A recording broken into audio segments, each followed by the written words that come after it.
Let's get one thing straight. The real threat isn't the person who glares at you from across the room. It's the one who smiles sweetly, laughs at your jokes, and maybe even brings you coffee, while secretly wishing you were gone for good. Sounds dramatic. Maybe. But truth is often stranger and way scarier than fiction. Right now, someone in your life could be plotting your downfall, and you'd never suspect a thing until it's too late. See, hatred is easy to spot, but murderous intent? That wears a mask, a polite, charming, Instagram-filtered mask. And the scariest part? Most people miss the signs until they're already in the damage zone. This video isn't about fear, it's about survival. What you're about to learn are 5 chilling but often overlooked signs that someone doesn't just dislike you, they want you gone, like permanently out of the picture, gone. These aren't hunches or conspiracy theories. They're real behaviors backed by psychological patterns, and recognizing them could save your life or someone else's. So before we dive into the dark stuff, do yourself a favor. Hit that subscribe button, because after this, you'll never look at friendly the same way again. Ready? Let's begin. Let's start it with sign 1, the silent observer. Let's start with one of the most chilling and dangerously overlooked signs that someone in your life may not just hate you, but wants you gone. I call it the silent observer. This isn't just a passive social media lurker or the neighborhood gossip with too much time on their hands. No, this is something far more deliberate, calculated, and sinister. These people don't just watch you, they study you. They memorize your schedule, analyze your routines, and collect information with a kind of precision that feels more like military reconnaissance than casual curiosity. And they do it so subtly, so quietly, that most people don't even notice until it's too late. Think about this.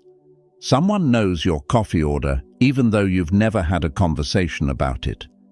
They appear at your local park, at your gym, at the grocery store, but always at the same time as you. It feels coincidental until it doesn't. What makes this especially dangerous is the fact that it often goes unnoticed, because we've been trained to dismiss subtle patterns as paranoia. But predators rely on that hesitation. They weaponize your self-doubt. I once heard of a woman named Christine, a mid-level manager who dismissed the odd timing of her ex-boyfriend's presence at her usual haunts. They had broken up months before. She thought maybe he was just struggling to move on. But as time passed, she noticed he wasn't just around. He knew where she'd be before she got there. She had changed gyms, taken a new route to work, even started using different grocery stores. But every time he reappeared, no confrontation, no threats, just quiet, consistent surveillance. Her friends brushed it off as obsession, but what they missed, and what she finally realized, was that it wasn't an obsession. It was premeditation. This kind of behavior isn't about reconciliation or closure. It's about control. It's about eliminating uncertainty before making a move. Philosophers like Epictetus often warned against the assumption that appearances are harmless. He taught that the wise person is not merely watchful of others, but vigilant about their own sense of peace and order. When something disrupts that order, especially in the form of a person who seems to know too much or appears too often without reason, it's time to investigate, not excuse. We live in a hyper-connected world where surveillance doesn't require a van parked outside your home. It requires access through social media, mutual friends, routines, and habits we don't guard closely enough. And the most dangerous people are not the ones who lash out publicly, but those who smile politely while cataloging your every move. This is not about fear, it's about discernment. The Stoics taught that wisdom begins with clear observation and ends with decisive action. If someone repeatedly appears in your life without a clear reason, especially when you've made no effort to invite them in, That's not fate. It's a red flag. Pay attention to those patterns. Question the coincidences. And above all, listen to your instincts. Your discomfort isn't overthinking, it's insight. When your soul feels unsettled, don't second-guess it. Honor it, because sometimes the scariest people aren't the ones who threaten you directly. They're the ones who study you in silence, waiting for the moment you're not paying attention. Sign 2. The saboteur strategy. Here's a disturbing fact. Studies in social psychology have shown that when a person hears a lie about someone else, even if it's later proven false, their perception of that person is still negatively affected. That's how powerful suggestion is. And that's exactly what makes the saboteur strategy so dangerous. When someone wants more than just revenge, when they're not content with you being hurt, but want you isolated, they begin to wage war not just against you, but against your entire support system. This isn't petty gossip. It's a quiet campaign of character assassination, orchestrated with such subtlety that by the time you realize what's happening, the damage has already been done. They move like shadows, whispering things in the right ears at just the right moments. To your boss, they hint you're unreliable. To your friends, they imply you've changed or become toxic. They never make a full accusation. That would be too obvious. Instead, they plant seeds. Seeds of suspicion, doubt, misunderstanding. And because each incident seems isolated, each situation unrelated, no one realizes they're part of something larger. Even you may begin to question your own stability. After all, why does everything seem to be falling apart at the same time? That is the essence of this strategy: calculated fragmentation. These individuals don't act out of impulse. They act with intent. They orchestrate conflicts to make you look unstable. They pull strings behind the scenes to ensure that you're discredited in both professional and personal spaces. They pose as victims, or worse, as concerned allies, while they quietly unravel the trust others have in you. Their goal is not simply to damage your image. It is to cut you off from your lifelines, to ensure that when they finally strike hardest, you're standing alone. From a Stoic lens, this tactic is especially insidious because it targets the very thing that Stoicism teaches us to cultivate: inner strength supported by rational clarity. Marcus Aurelius wrote, "The impediment to action advances action. What stands in the way becomes the way." But when a saboteur is at work, the obstacle isn't a challenge to grow from. It's a toxic fog that clouds your path. And if you're not careful, you start reacting instead of reflecting. You get pulled into the drama, trying to prove your innocence, explain your actions, or clear your name, only to discover that the more you speak, the more suspicious you seem. That's why awareness is your first defense. Don't chase every rumor. Instead, anchor yourself in evidence. Preserve your integrity, but also protect yourself strategically. Document everything: emails, messages, timelines. Keep your truth sharp and your circle intentional. Most importantly, remember what the Stoics and Scripture both affirm. Character is revealed over time, not in moments of chaos. People may be swayed for a while, but the truth, like the soul, has a way of enduring. So when someone moves like a phantom behind your conflicts, always near but never named, it's time to stop giving them the benefit of the doubt. You're not just facing a manipulator, you're confronting a strategist of destruction, and the first step to winning that battle is refusing to play their game. Sign 3. The false friend facade. Here's where things get especially dark. The third and perhaps most deceptive sign that someone doesn't just hate you, but may be quietly planning your downfall. The false friend facade. It's one of the oldest tactics in human history, and still one of the hardest to see coming. We've been conditioned to believe that kindness is always a virtue, that warmth and closeness are signs of loyalty. But when someone suddenly pivots from distant acquaintance to deeply invested friend, especially without any clear reason or emotional history, it's time to pay attention, not celebrate. These individuals aren't trying to earn your trust. They're building access. What seems like concern is often a calculated performance. They start asking detailed questions about your schedule, your relationships, your fears, even your past traumas. But they don't want to help you heal. They're gathering intelligence. They become close to your family, start hanging around your workspace, maybe even help with your errands or personal affairs. Their goal isn't support, it's surveillance.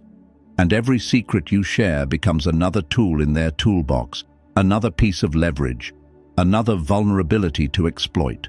What makes this so sinister is that it feels good at first. You're finally being seen. Someone wants to listen, understand, help. But behind that comforting presence is a cold, strategic mind, mapping your world with the precision of a surgeon. They're not building a friendship. They're designing the most efficient route to access every soft spot in your life. From a Stoic perspective, this is especially chilling. Seneca warned, "A friend is someone you trust with your soul." But trust, he said, must be earned, not given freely to anyone who smiles and listens.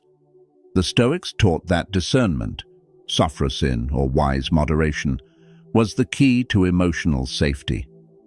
If someone rushes into your life, if their interest feels too intense, too sudden, or too personal, you must stop and examine, what do they really want? It's easy to mistake familiarity for friendship, but predators know that too. They'll mirror your language, echo your emotions, even share vulnerable stories of their own, just enough to lower your defenses. Meanwhile, they're filing away your information like a spy building a target profile. And because they're wrapped in charm and empathy, no one around you suspects a thing, not even you, until it's too late. So here's what to do. Slow the relationship down. Guard your privacy like your peace depends on it, because it does. Ask yourself why someone suddenly wants access to parts of your life they've never cared about before. True friendship grows gradually, but sabotage hides in speed. Trust isn't just about who makes you feel safe. It's about who keeps you safe when your back is turned. The false friend doesn't just want your loyalty, they want your weaknesses. And the moment they collect enough, they'll know exactly where to strike. So yes, be kind, be warm, but be wise. Because when evil wears a friendly face, it's not connection, it's camouflage. Sign 4. Escalating aggression. The fourth deadly sign, and one of the most horrifyingly overlooked, is something I call calculated escalation. When someone harbors intentions that go beyond hatred, they rarely start with violence. Instead, they test the waters, gradually conditioning you to tolerate behavior that grows darker and more threatening over time. It often begins with subtle aggression, offhand jokes that mask disturbing undertones, comments like, "I could kill you right now," followed by a laugh, or casual mentions of violence meant to seem humorous or edgy. But make no mistake, these are not just tasteless remarks. They're deliberate probes designed to measure your fear and your boundaries. Let me tell you about a case that still sends chills through seasoned investigators. In 2016, a young woman named Leah moved into a new apartment complex after starting her first job out of college. There, she met Adam, a neighbor who seemed a bit awkward, but friendly enough. Over time, Adam started hanging around more often, offering help with groceries, joining her on elevator rides, asking oddly specific questions about her routines. Then, one day at a small building cookout, he made a comment that seemed bizarre but not threatening. He joked that he'd make a perfect killer because he knew how to get rid of evidence. Everyone laughed it off. Leah, a bit unsettled, shrugged it away. But things began to shift. Adam started getting physically closer, too close. He'd appear in hallways at the exact time she left for work, brushing past her shoulder with no apology. He once blocked her apartment door under the pretense of needing to talk. Then came the incident that changed everything. One evening, Leah found a hunting knife laid neatly on her doormat. No note, no explanation, just the weapon. When she reported it, the authorities initially dismissed it as a prank. But Leah didn't. She installed a camera outside her door, changed her locks, and began documenting every interaction. Within a month, footage revealed Adam trying to pick her lock at 2 a.m., wearing gloves and holding what looked like a black duffel bag. He was arrested, and it was later discovered that he had a detailed journal mapping Leah's movements, favorite places, and a timeline labeled execution window. This is the terrifying truth. Violent individuals often begin with harmless behavior to desensitize you. What seems like a joke or an accidental shove is often part of a larger psychological script. The Stoics warned that we must train our minds to anticipate evil, not in fear, but in awareness. Seneca said, "He who is forewarned is forearmed." So if someone in your life regularly crosses the line and laughs it off, pay attention. If their jokes are laced with threats, if they increasingly test your physical space, or if they seem to be studying your reactions instead of connecting with you, that is not a personality quirk. That is a red flag. And ignoring it could cost you more than peace of mind. It could cost you your life.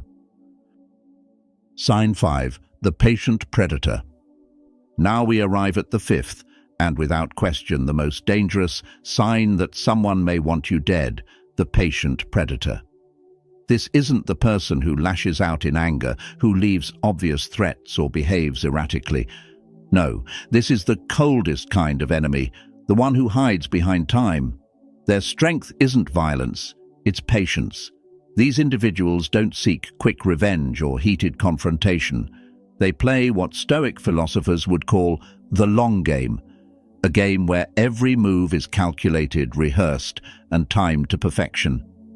They can wait months, even years, for just the right moment. And by then, most people have already let their guard down completely. What makes them terrifying isn't what they do, it's how normal they seem. They don't raise alarms, they raise trust. They ask about your future plans not out of care, but out of strategy.